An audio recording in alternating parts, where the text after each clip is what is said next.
Last में हम एक सवाल दिए थे ना कि एक कंटेनर को यू शेप्ड ट्यूब को ऐसे रखे हैं, नहीं?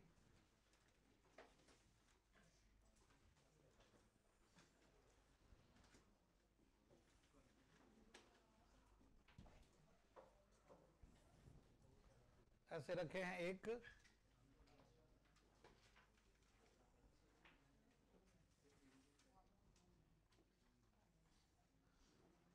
सिचुएशन ये है क्या, और एक सिचुएशन ये है, ये ना?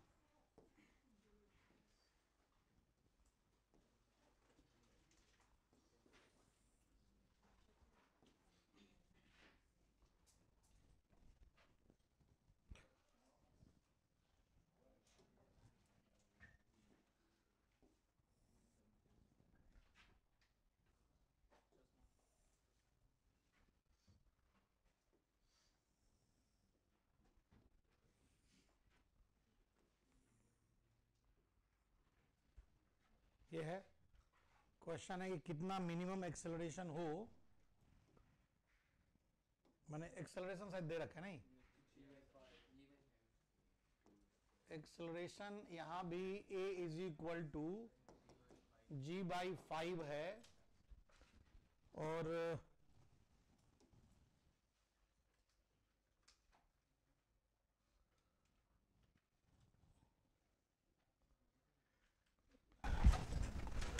सब सेट किया है जो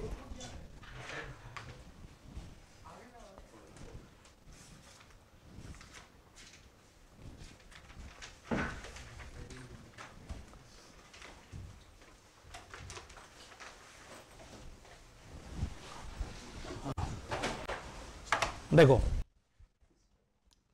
ये g/5 है, नहीं? अब इसमें क्या है ना कि ऐसे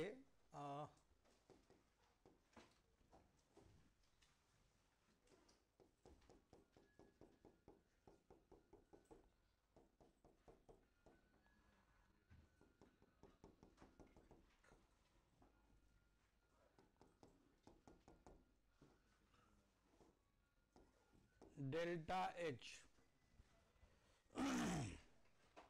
और यहां भी क्या है,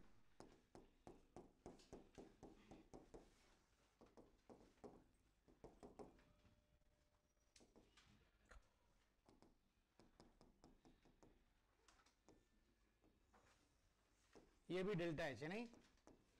और ये डेल्टा H निकालना है। बोलो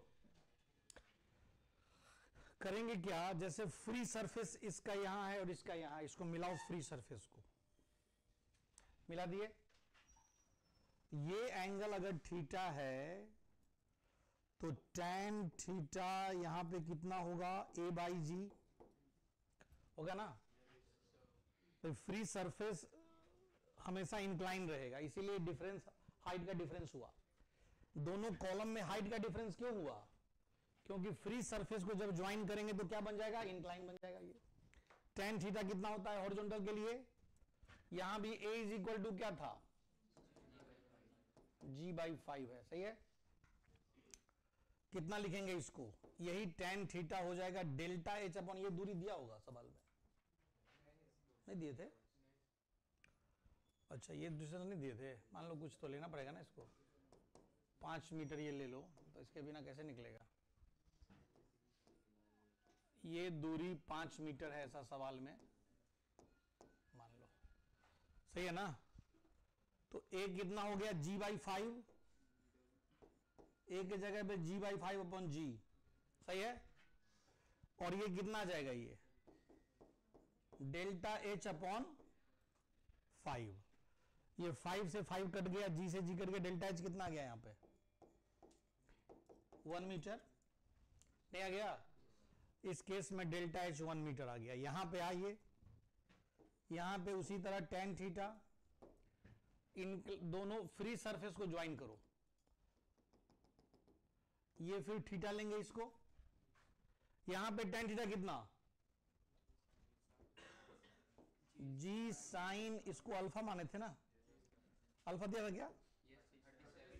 37 डिग्री। चलो तो जी साइन 37 डिग्री और इधर एक्सेलरेट हो रहा है तो प्लस ए यानी कितना g/5 अपॉन कितना जी कॉस 37 डिग्री, ये कितना हो जाएगा डेल्टा एच अपॉन 5, यही ना, डेल्टा एच अपॉन 5 कितना आएगा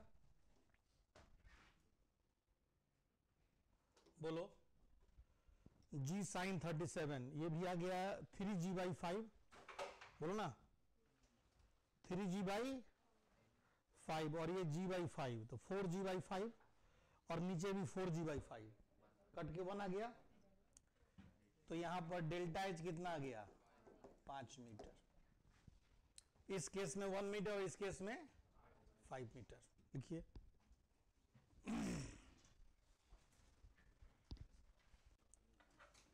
बोर्ड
ठीक है। और क्या सवाल हम कराए थे लास्ट डे, इसके अलावा क्या क्वेश्चन कराए थे? अच्छा वो कराए थे, ठीक। तो अगर कंटेनर एक्सेलरेट होगा तो फ्री सरफेस का क्या होगा उस पर हम बात किए, चाहे हॉरिजॉन्टल सरफेस पे एक्सेलरेट हो या इंक्लाइन सरफेस। अब हम लोग बात करेंगे अगर कंटेनर रोटेट हो तब क्या होगा, है ना, लिखेंगे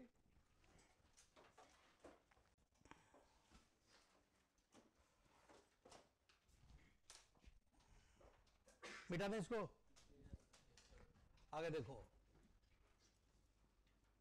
शेप ऑफ, हेडिंग दो, shape of free surface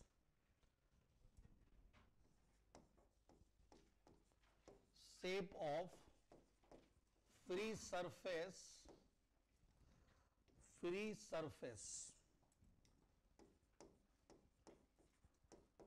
of fluid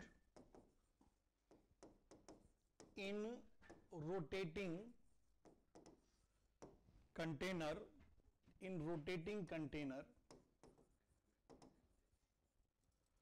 with uniform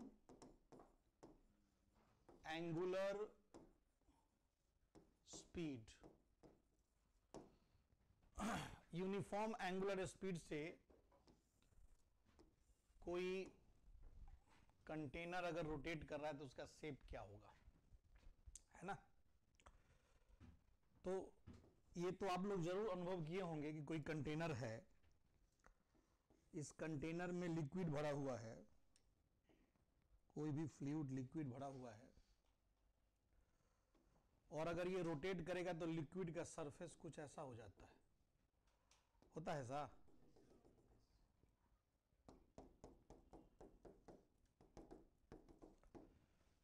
ये एक्सिस ऑफ रोटेशन है, ये ओमेगा से घूम रहा है, ये क्या है एक्सिस ऑफ रोटेशन। ऐसे घूमेगा अगर कंटेनर तो अंदर में लिक्विड का सरफेस कुछ इस तरह का हो जाएगा, क्यों हो जाएगा वो अभी पता लग जाएगा। अब देखिए यहां पर, यहां से इधर हम लोग यहीं पर वर्टेक्स को ओरिजिन मान लेते हैं, इधर एक्स एक्सिस मान लिए और इधर वाई एक्सिस मान लिए, तो ये क्या हो गया भाई 0 0, अब यहां पर कोई पॉइंट ले रहे हैं यहां पे, है ना, थोड़ा इसका सरफेस को, अरे शिट,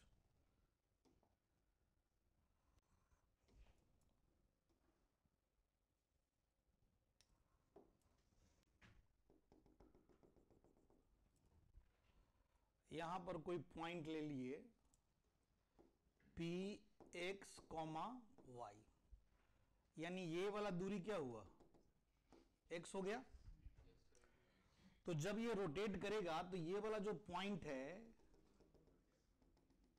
वो इस सर्कल में रोटेट कर रहा होगा, तो इस पर एक सूडो फोर्स लग जाएगा बाहर की तरफ, एम ओमेगा स्क्वायर एक्स, जिसको सेंट्रीफ्यूगल फोर्स बोलते हैं, और एक mg जो लग रहा है वो तो लगेगा ही, और कोई फोर्स लगेगा क्या, और कोई फोर्स नहीं है। अब ऐसा नहीं कि सेंट्रीफ्यूगल फोर्स लगा ही दिए, इस कंटेनर के फ्रेम में बात कर रहे हैं, कंटेनर के फ्रेम में बात करेंगे तो क्या लगाएंगे, सेंट्रीफ्यूगल फोर्स लगाएंगे। सेंट्रीपेटल फोर्स और सेंट्रीफ्यूगल फोर्स में अंतर मालूम है ना, क्या अंतर है बोलो।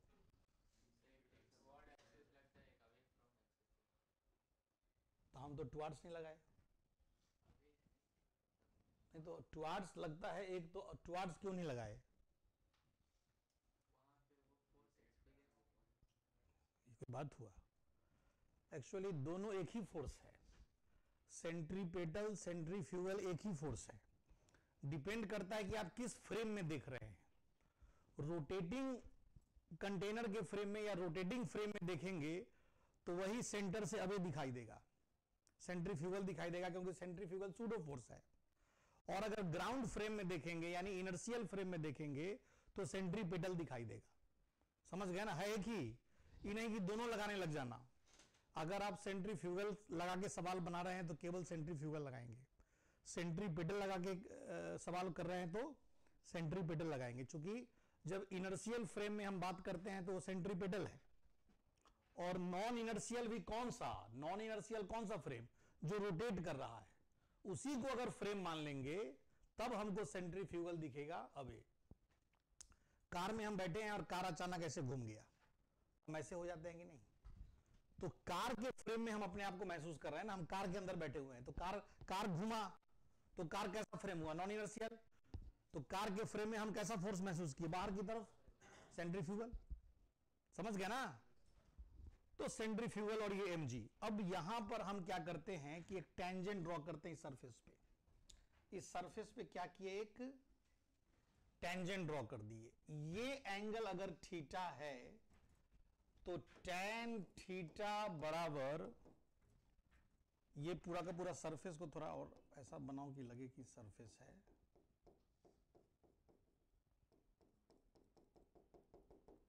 है ना, इस सरफेस पे ये टेंजेंट है, तो tan थीटा क्या लिखेंगे जी, tan थीटा बराबर dy by D x, slope हो गया ना। किसी सरफेस पर जो टेंजेंट ड्रॉ किए, वो जो एक्स एक्सिस से एंगल बनाया, उसका tan क्या कहलाएगा, स्लोप, स्लोप यानी dy बाई डी एक्स। अच्छा, सरफेस कोई सा भी हो, नेट फोर्स तो हमेशा परपेंडिकुलर होगा, तो इस दोनों का जो रिजल्टेंट यानी जो नेट फोर्स है एफ नेट, वो क्या होगा, इस पर 90 डिग्री बनाएगा। अब ये थीटा है तो ये कितना हुआ, 90 माइनस थीटा, तो फिर ये क्या हो गया, थीटा। सही, तो अब tan थीटा के लिए ये बेस हुआ और ये परपेंडिकुलर हुआ, तो यही tan थीटा को हम क्या लिख सकते हैं, यही tan थीटा को हम लिख सकते हैं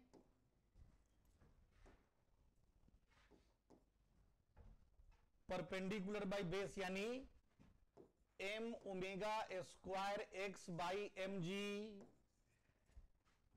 सबसे पहला एक बात बोले कि सरफेस पर नेट फोर्स हमेशा परपेंडिकुलर होगा, इसी बात को हम लोग यूज कर रहे हैं। अब m से m कट गया तो dy बाई डी एक्स कितना आ गया जी, omega square by g into x, dy is equal to omega square by g x d x. Integrate कर दो, कहां से कहां तक, 0 से y तक, 0 से x तक। सही है। अब y इज इक्वल टू हो गया omega square by 2g x²। कोई दिक्कत है? x dx का integration x² by 2, limit put कर दिए, ये आ गया। ये फाइनल सिचुएशन आपके सामने आ गया। ये क्वाड्रेटिक इक्वेशन है कि नहीं है? तो क्वाड्रेटिक होने का क्या मतलब हुआ? पैराबोलिक शेप हो गया, यानी शेप फ्री सरफेस का क्या होगा?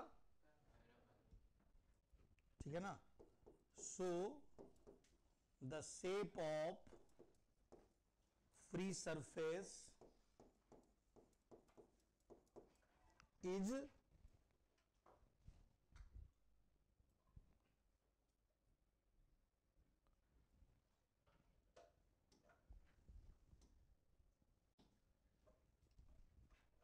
Is parabolic.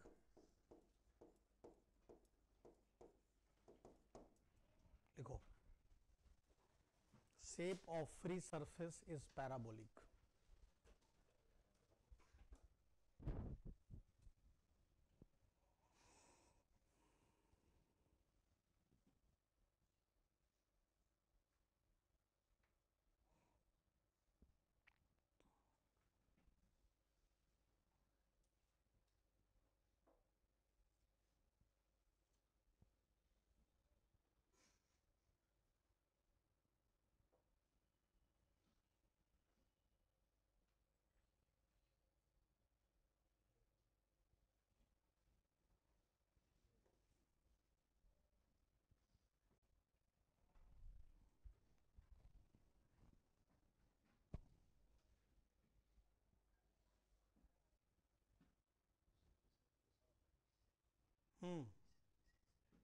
क्या हुआ? क्या बोल रहे हो जी?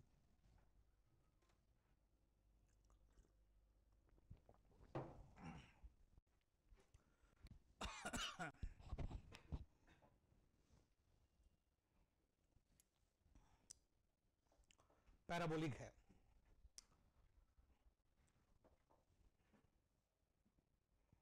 तो अलग अलग कंटेनर में हम लोग बात कर रहे हैं। कंटेनर एक्सेलरेट हुआ तो क्या हुआ, रोटेट हुआ तो क्या हुआ।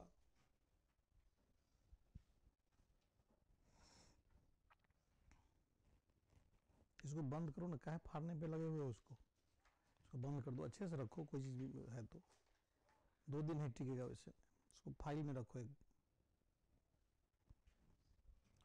ठीक है?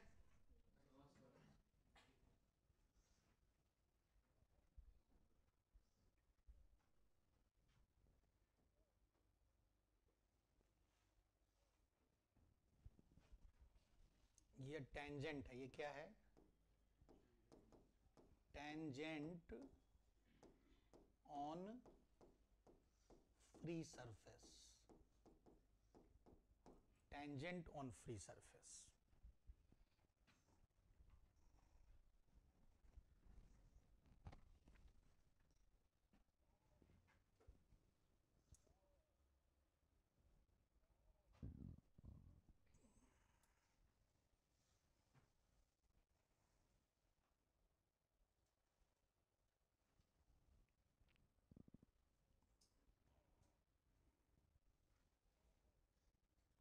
बेटा दें,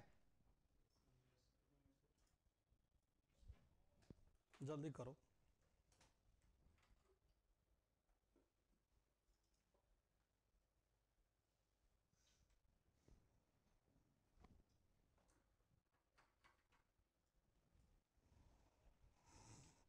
ठीक, ओके बेटा ना।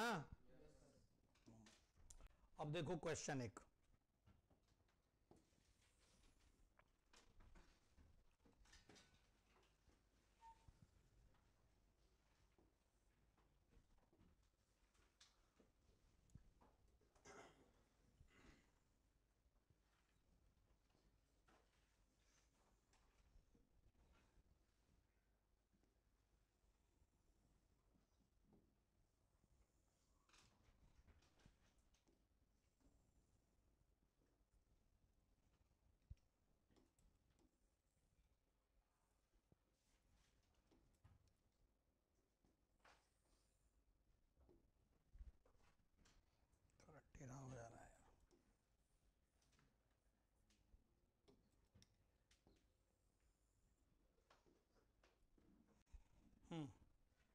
ये यू शेप ट्यूब है, इसमें लिक्विड का जो लेवल है वो कुछ इस तरह से है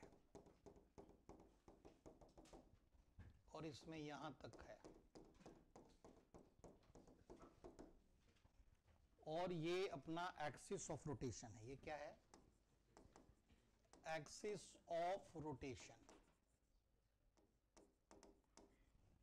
ये लेंथ है 0.1 मीटर, ध्यान दीजिएगा, और ये लेंथ है 0.3 मीटर, है ना? सुन लो, ध्यान दो। इस एक्सिस के अबाउट पूरा ट्यूब रोटेट कर रहा है। Omega is equal to 10 radian per second से। लिखिए तो हमको निकालना क्या है भाई? हमको निकालना है डेल्टा एच। डेल्टा एच लिखो, in given arrangement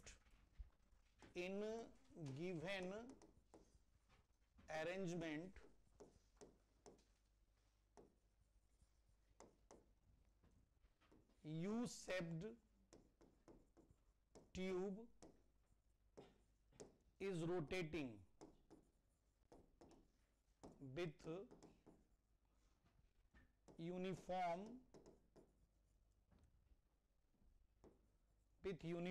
angular speed,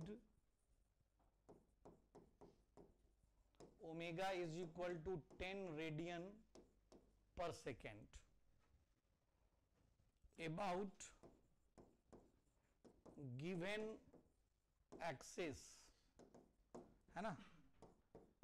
Find the difference in height of liquid delta H in two arms of U tube. ये U tube,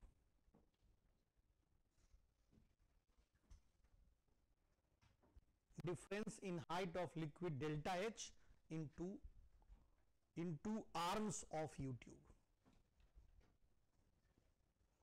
बनाओ तो।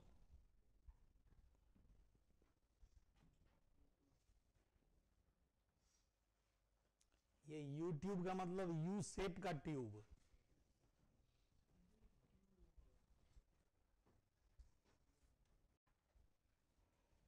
बताइए क्या किया जाए?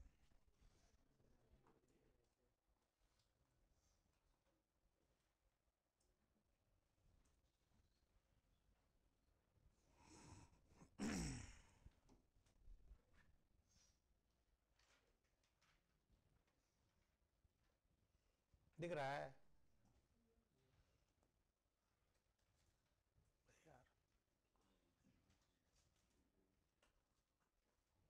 अब दिख रहा होगा।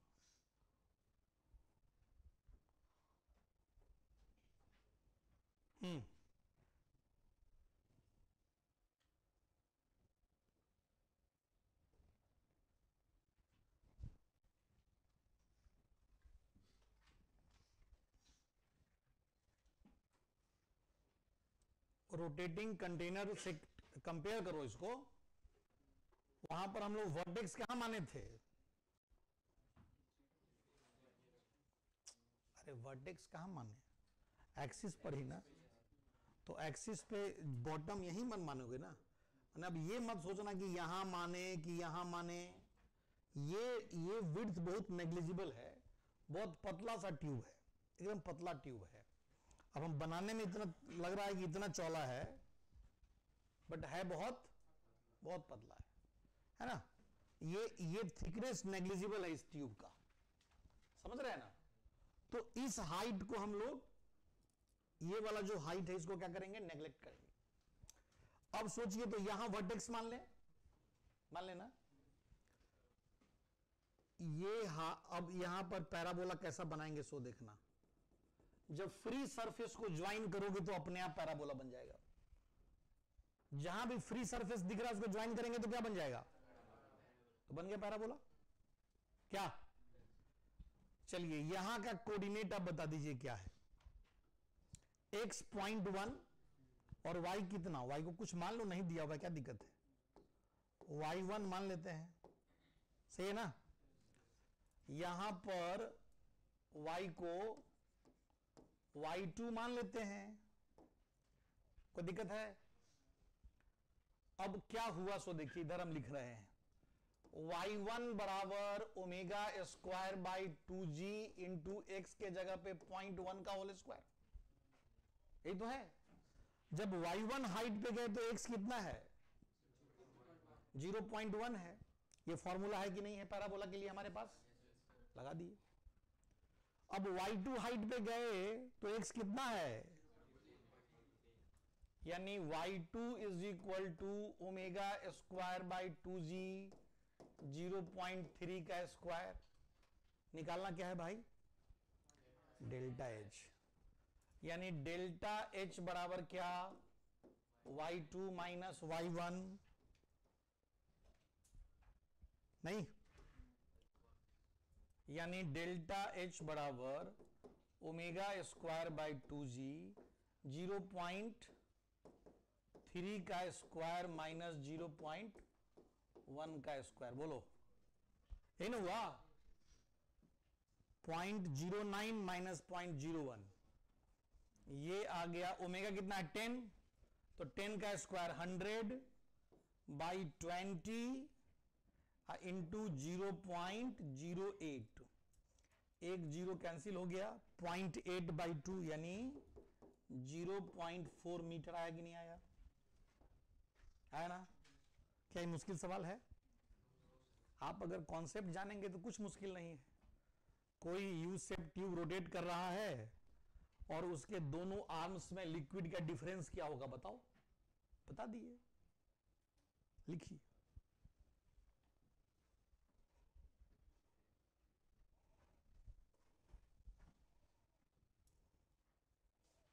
ये इधर सॉल्यूशन हो गया, इधर क्वेश्चन था।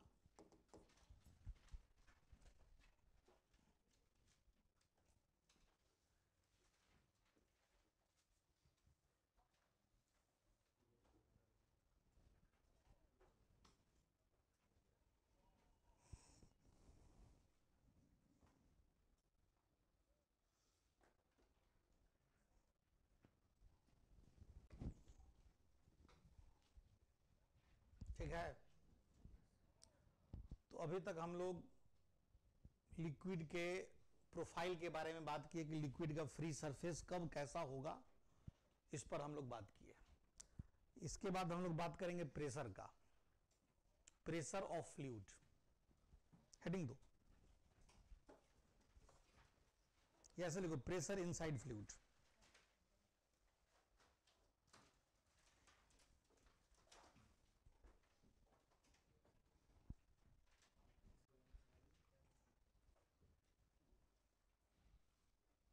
ठीक है, मिटा दे। Pressure,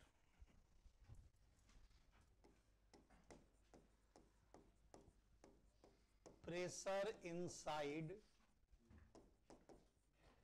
fluid. नहीं, ये बताओ, अभी तक फिजिक्स में कभी प्रेशर का नाम सुने हो? फिजिक्स में कभी कोई जो सर पढ़ा रहे होंगे प्रेशर वर्ड का चर्चा किए हैं? कब किए हैं? थर्मोडायनेमिक्स छोड़ दो, मैंने मैकेनिक्स में नहीं किए। क्या नहीं किए? फोर्स का चर्चा किए। तो फोर्स जब हमको पता ही है, फोर्स से हम लोग अवेयर थे। क्या सो रहा है जी? है, खड़ा रहो, खड़ा हो, तो खड़ा हो, थोड़ा देर खड़ा होकर अपनी नींद टूट जाएगा। सोने के लिए आए हो यहां। तो फोर्स से हमारा सब काम चल रहा था। अब प्रेशर को हम डिफाइन करते हैं फोर्स पर यूनिट एरिया। हम नहीं डिफाइन करेंगे, हम फोर्स से ही चलते रहेंगे काम।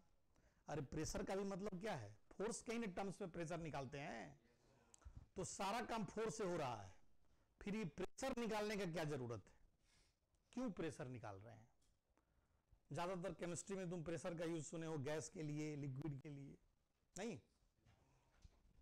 तो एक्चुअली होता क्या है कि जब हम सॉलिड बॉडी के इक्विलिब्रियम का बात करते हैं। कोई सॉलिड है, एक ब्लॉक है, इक्विलिब्रियम में, क्या करते हैं, नॉर्मल फोर्स लगा, टेबल के द्वारा mg लगा, और इसका इक्विलिब्रियम है तो n बराबर mg है, फोर्स बैलेंस करते हैं।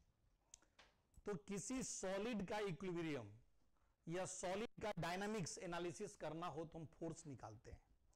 ठीक उसी तरह से लिक्विड और गैस का डायनामिक्स या उसका इक्विलिब्रियम पता करना हो तो प्रेशर निकालते हैं। जैसे सॉलिड के लिए फोर्स के टर्म्स में बात करते हैं, उसी तरह से लिक्विड के लिए प्रेशर के टर्म्स में बात करते हैं। अब कहोगे कि लिक्विड पे फोर्स कहने लगाए, लिक्विड पे भी फोर्स के टर्म्स में बात करते। तो होता यह है कि एक्चुअली देखिए, समझिए क्या हो रहा है। जैसे एक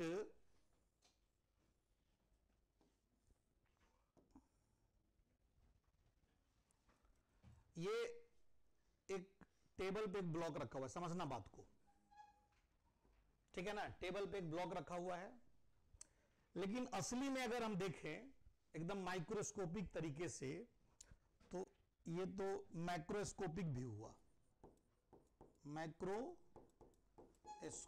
व्यू हुआ। लेकिन अगर माइक्रोस्कोपिक व्यू देखें तो ऐसा कुछ दिखेगा, है ना, ऐसा।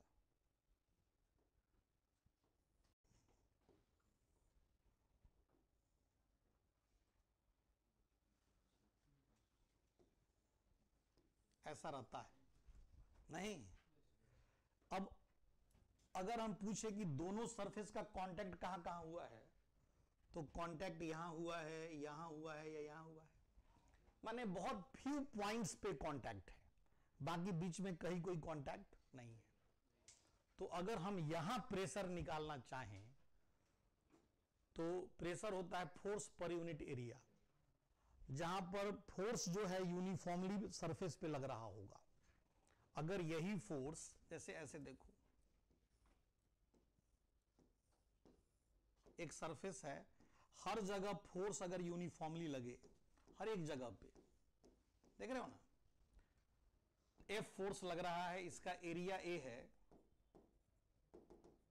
तो प्रेशर को हम लोग डिफाइन करते हैं फोर्स बाय एरिया। क्या यहां पर यूनिफॉर्मली लग रहा है? कांटेक्ट नहीं हो रहा है तो कैसे लगेगा? तो सॉलिड में समस्या यही है कि एक्चुअल कांटेक्ट एरिया जो है वो बहुत कम है टोटल कांटेक्ट एरिया से। इसलिए सॉलिड में हम प्रेशर का बात करते नहीं है, क्योंकि प्रेशर निकालना एक तरह से जस्टिफाइड होगा नहीं, ठीक से सही निकाल नहीं पाएंगे, ठीक है ना। तो सॉलिड में हम लोग हर जगह क्या निकालते हैं? फोर्स। लेकिन यही लिक्विड में क्या है? प्रॉपर कांटेक्ट होगा, एक लिक्विड का लेयर दूसरे लिक्विड के लेयर के साथ पूरी तरह से कांटेक्ट में होगा, तो हर जगह सरफेस पर फोर्स क्या लगेगा? इक्वली लगेगा। तो वहां पर फोर्स बाय एरिया कैलकुलेट करना एग्जैक्टली कैलकुलेट कर पाएंगे नहीं, तो वहां पर प्रेशर का कैलकुलेशन आसान होता है, या ऐसे कहें कि प्रेशर का कैलकुलेशन ज्यादा एक्यूरेटली हम कर सकते हैं। इसीलिए लिक्विड के केस में जहां भी हमको लिक्विड पर फ्री बॉडी डायग्राम बनाना हो या लिक्विड का डायनामिक्स एनालिसिस करना हो, वहां पर हम फोर्स ना निकाल के क्या निकालते हैं? प्रेशर। मतलब अब यह समझ लेना है आगे से कि जो काम सॉलिड में फोर्स लगा के कर रहे थे, वही काम लिक्विड में प्रेशर लगा के करेंगे, ठीक है ना। फोर्स के जगह पे हम प्रेशर इंटू एरिया लिखेंगे, फोर्स के जगह पे क्या लिखेंगे? प्रेशर इंटू एरिया, ठीक है। तो पहले एक लाइन यही बात बढ़ो, एक लाइन पहले लिखा जाए, यही जो हम यहां पर समझाने का प्रयास कर रहे हैं। लिखो, pressure terms is used, pressure terms is used to analysis the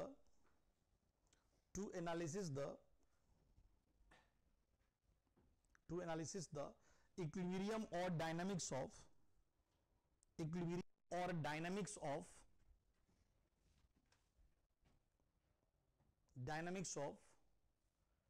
liquid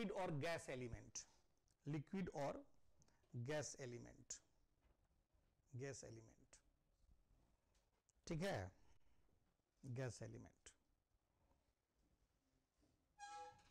but in solid,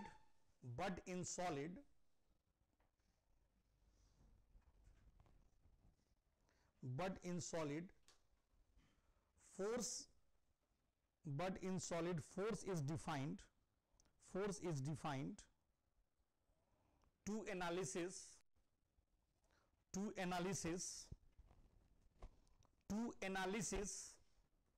the equilibrium, to analysis the equilibrium or dynamics of solid,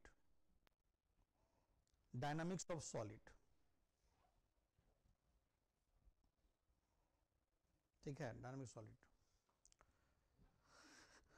उसी में पैराग्राफ चेंज करके लिखो, in solid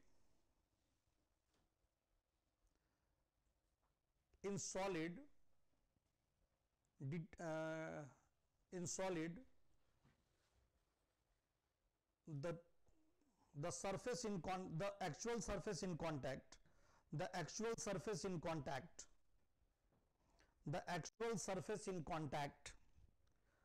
is very small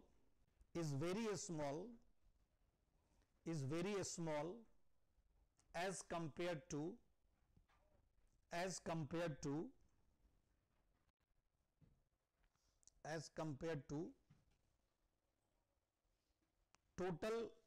total surface area in contact, as compared to total surface area in contact. So it is meaningless to define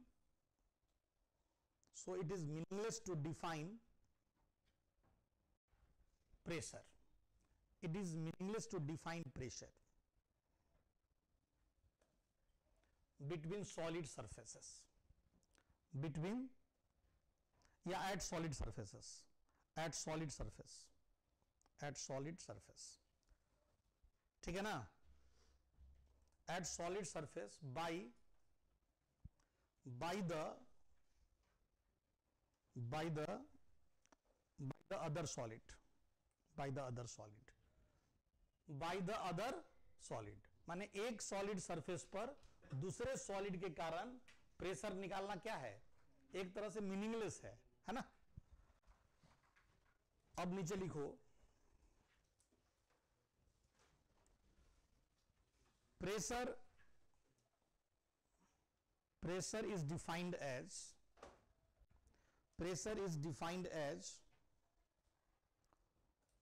force per unit area, force per unit surface area,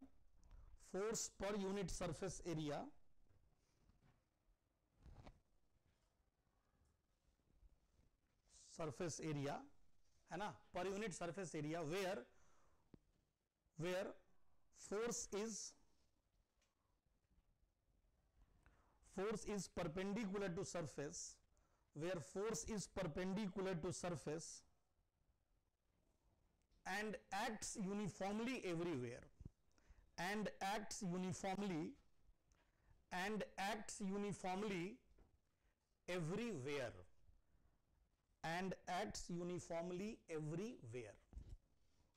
ठीक है, and acts uniformly everywhere। बात समझ गए क्या हम बोल रहे हैं? हर जगह यूनिफॉर्मली लग रहा है और परपेंडिकुलर लग रहा है। काहे बोले परपेंडिकुलर?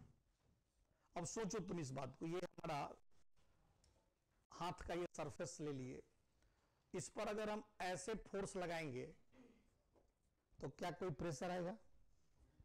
बोलो ना, ऐसे लगाने से कोई प्रेशर आया? ऐसे लगाने से आया? तो अगर हम ऐसे लगाते हैं तो आएगा, लेकिन किस कंपोनेंट के कारण आएगा? इसका जो वर्टिकल कंपोनेंट यानी परपेंडिकुलर कंपोनेंट के कारण आएगा। इसका एक कंपोनेंट इधर होगा, इसके कारण आएगा क्या? तो ऐसे सिचुएशन में अगर हमको प्रेशर निकालना हुआ, जैसे यहां देखिए,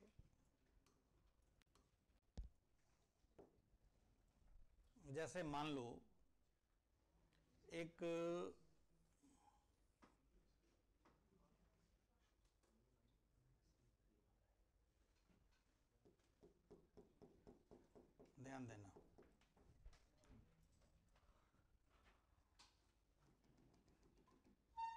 ऐसे फोर्स लग रहा है हर एक जगह पे।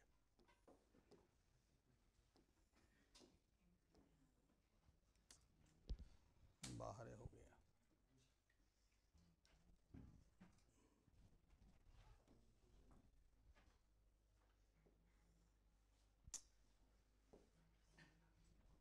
क्या है यार, देख रहे हो ना?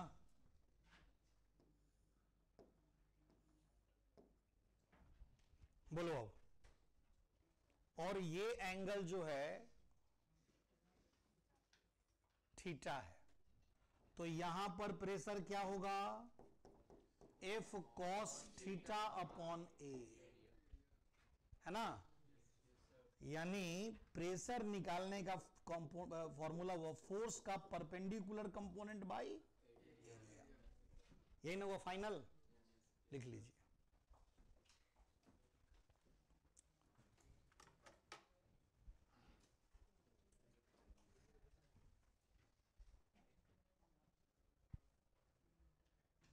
ये सब जो बनाए तो उन्होंने बनाई फोटो का है, क्यों बनाए थे? गजब स्थिति है भाई,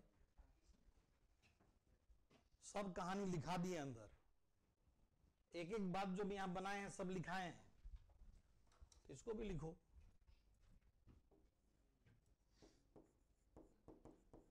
माइक्रोस्कोपिक व्यू है ये। माइक्रोस्कोपिक और मैक्रोस्कोपिक में क्या अंतर है? माइक्रोस्कोपिक का मतलब है कि एक एक मॉलिक्यूल्स, एक एक एलिमेंट पे ध्यान दे रहे हैं। नहीं, जैसे मान लो कि तुम लोग का टेस्ट हुआ और रिजल्ट बताने के लिए क्लास में कोई आया और ऐसे बता दिया कि इसमें 10 बच्चे का मार्क्स 60% से ऊपर है, 20 बच्चे का मार्क्स 50% से और 60% के बीच में है, ऐसा एक एनालिसिस बता दिया। तो ये कैसा एनालिसिस हुआ? मैक्रोस्कोपिक। अब अलग अलग इसका ये मार्क्स, इसका ये मार्क्स, इसका ये मार्क्स, एक एक बच्चे का मार्क्स बता रहे हैं। ये क्या हुआ? Microscopic analysis. ठीक है ना? तो यही बात।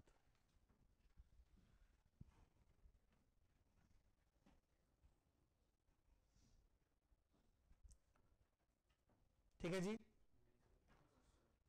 तो प्रेशर का बात हम कहां करेंगे? जहां लिक्विड और गैस के इक्विलिब्रियम या डायनामिक्स कुछ भी हमको बताना है, वहां पे बात करेंगे।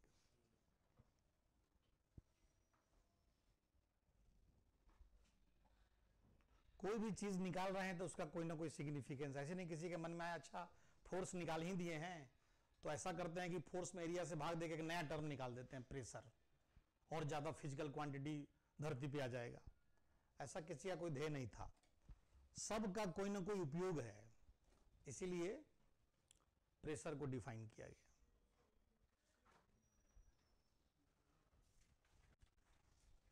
ठीक, चलिए आगे बढ़ते हैं।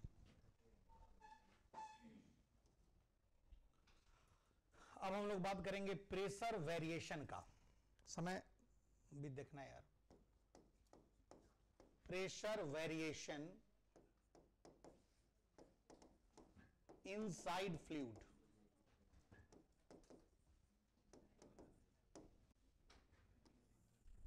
Pressure variation inside fluid. जैसे अभी तक तुम केवल जानते हो प्रेशर डिफरेंस बराबर OGH, इतना ही सुने होगे, है ना? सुने हो।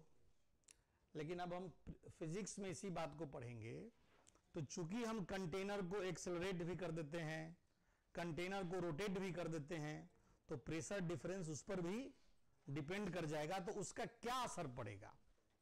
लेकिन हम भी पहले एक एक करके आगे बढ़ेंगे, स्टेप बाय स्टेप। पहले कंटेनर रेस्ट में रख के क्या क्या हो सकता है देख लेंगे, उसके बाद कंटेनर को एक्सेलरेट करके रोटेट करके देखेंगे, है ना?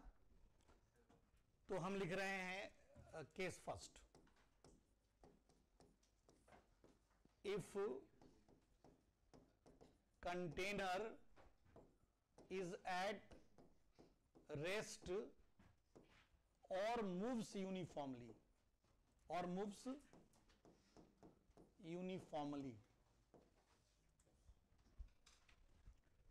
है ना, रेस्ट में है या यूनिफॉर्मली मूव कर रहा है। यूनिफॉर्मली मूव करने का मतलब एक्सेलरेशन जीरो है, मतलब कोई एक्सेलरेशन नहीं है। तो क्या होगा,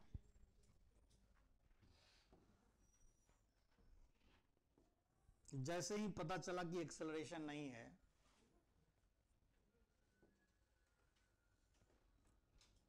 फ्री सरफेस बिल्कुल हॉरिजॉन्टल होगा, फ्री सरफेस एकदम हॉरिजॉन्टल होगा, ठीक है ना। अच्छा ये बताओ, इसी को अगर हम इंक्लाइन प्लेन पे रखेंगे, अरेस्ट में है, किसी तरह से रेस्ट कर दिए, तो कैसा होगा सरफेस? ध्यान देना हम जो बोल रहे हैं उस बात पे। इसको हम फोर्स लगा के, एफ फोर्स लगा के एक्सेलरेशन जीरो किए हुए हैं, एकदम नहीं चलने दे रहे हैं, रोक दिया ऐसे। अब सरफेस कैसा होगा? हॉरिजॉन्टल ही होगा। ये मत समझना कि जिस सरफेस पर उसके जैसा हो जाएगा। क्या हो जाएगा?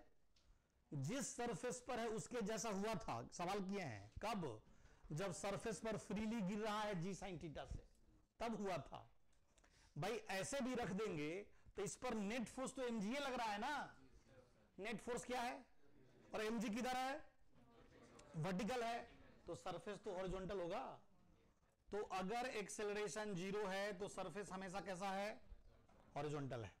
ठीक है, ये एकदम दिमाग में रखना, ऐसा नहीं कि गड़बड़ा जाना। Horizontal surface.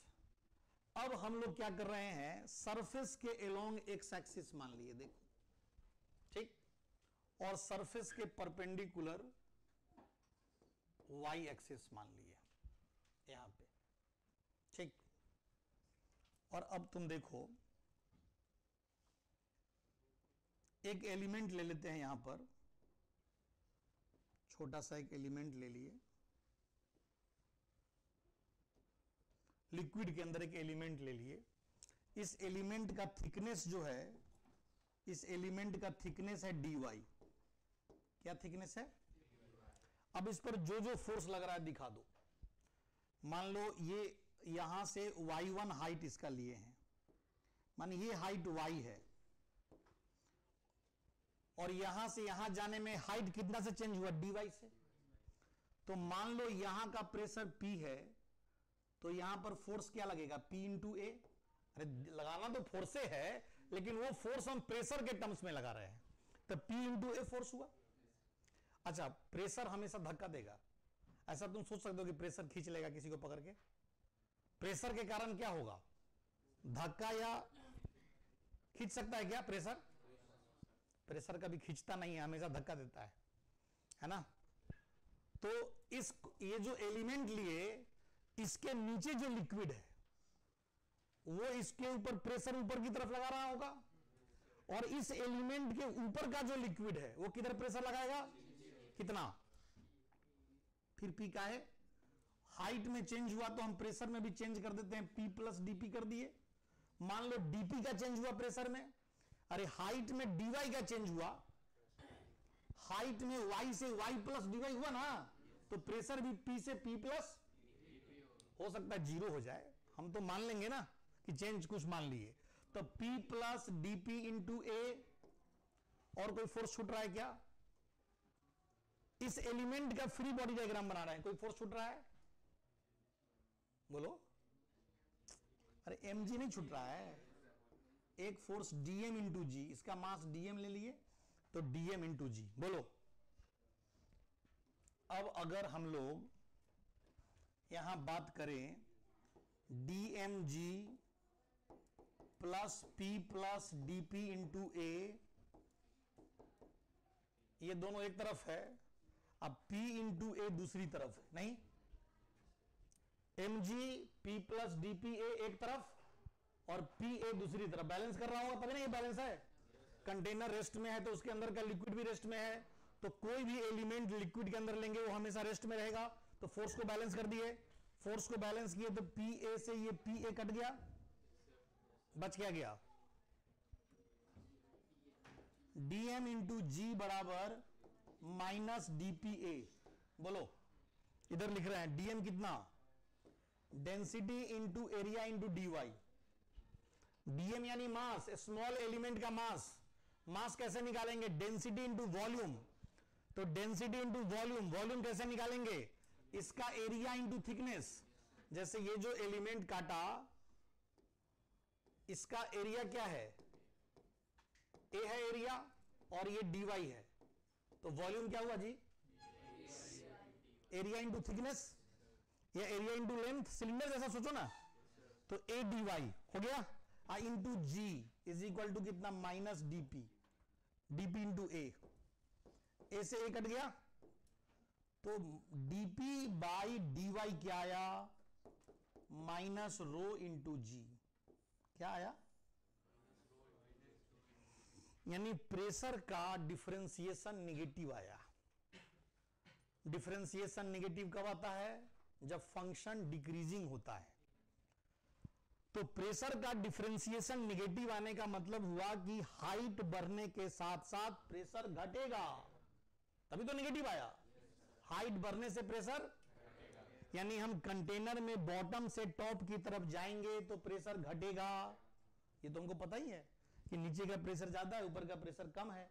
इस बात को यहां पर कह सकते हैं कि नहीं कह सकते हैं? लिखिए पहले इस बात को।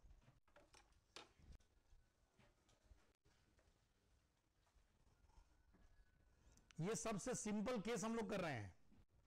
इसके बाद हम एक से एक सिचुएशन में प्रेशर डिफरेंस निकालेंगे, लेकिन तरीका सीखे रहोगे तो बहुत आसानी से तुरंत सवाल बन जाएगा। वैसे प्रेशर डिफरेंस निकालने का सवाल बहुत देखने में बहुत कॉम्प्लेक्स लगता है। इसमें एक्सेलरेट भी हो रहा है और किसी दो पॉइंट के बीच का प्रेशर डिफरेंस निकालना है, बहुत डिफिकल्ट क्वेश्चन है। लेकिन जो तरीका हम बताएंगे उससे 2 मिनट में बन जाएगा, लेकिन उसको समझना पड़ेगा, ध्यान देना पड़ेगा पहले।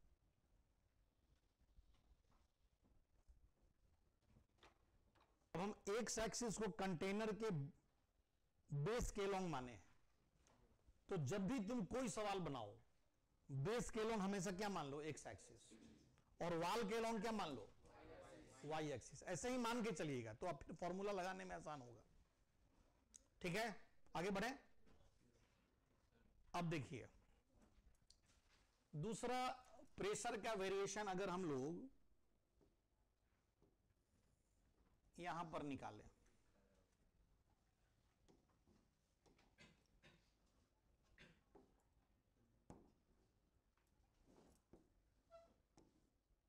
क्या है यार?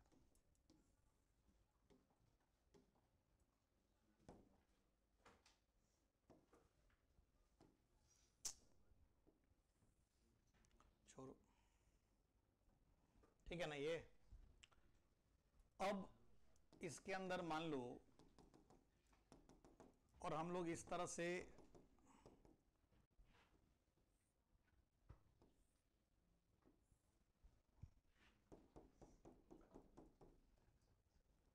इधर माने हैं,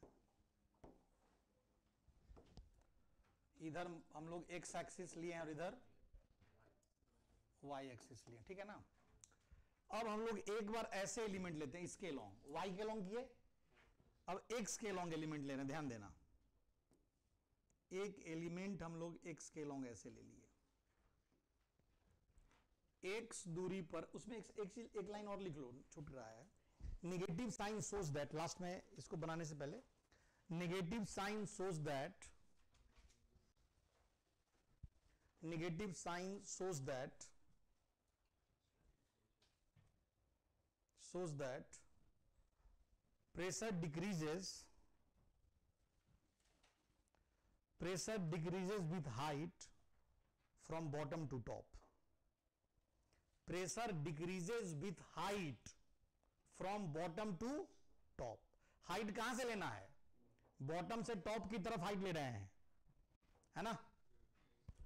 अब हम लोग एक्स के साथ वेरिएशन देख रहे हैं, ध्यान दीजिएगा थोड़ा सा। और ये थिकनेस dx है, यहां भी हम लोग क्या लगा रहे हैं? Pressure P into a force लगा दिए। तो x में dx का चेंज किए तो फोर्स क्या लगाएंगे? P प्लस dp इंटू ए। और कोई फोर्स है क्या? mg लग भी रहा है तो इधर में लग रहा है, एलोंग एक्स एक्सिस और कोई फोर्स है नहीं, बैलेंस करना ही पड़ेगा। तो अब अगर यहां पर बैलेंस करोगे, P A is equal to P plus D P into A, तो ये तो कट ही गया, तो dp बराबर 0 आ गया ना, यानी यहां पर प्रेशर में कोई वेरिएशन, इसीलिए हम लोग बोलते हैं कि एक लेवल पे हर जगह प्रेशर सेम है, क्योंकि प्रेशर का कोई वेरिएशन नहीं आया। That is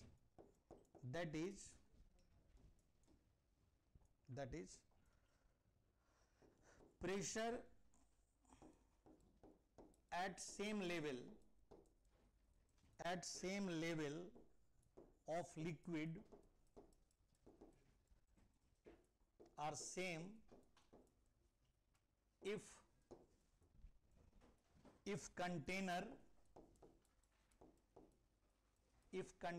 has no acceleration, सीधे लिख दिए no acceleration। अगर कंटेनर के पास कोई एक्सेलरेशन नहीं है तो क्या पता पड़ा, एक लेवल पे प्रेशर सेम होगा, एक लेवल पे प्रेशर, ठीक है, लिख लीजिए इस बात। लेकिन ये बात कब वैलिड है, जब कंटेनर रेस्ट में है तब। तो प्रेशर वेरिएशन जान लिए नॉन एक्सेलरेटिंग कंटेनर में, तो प्रेशर डिफरेंस निकाल सकते हैं। तो अब लिखो प्रेशर डिफरेंस, नहीं केस 1 ही चल रहा है, केस 2 उसके बाद प्रेशर डिफरेंस।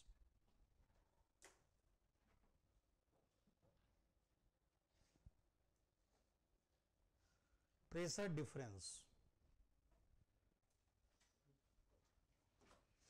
देखिए,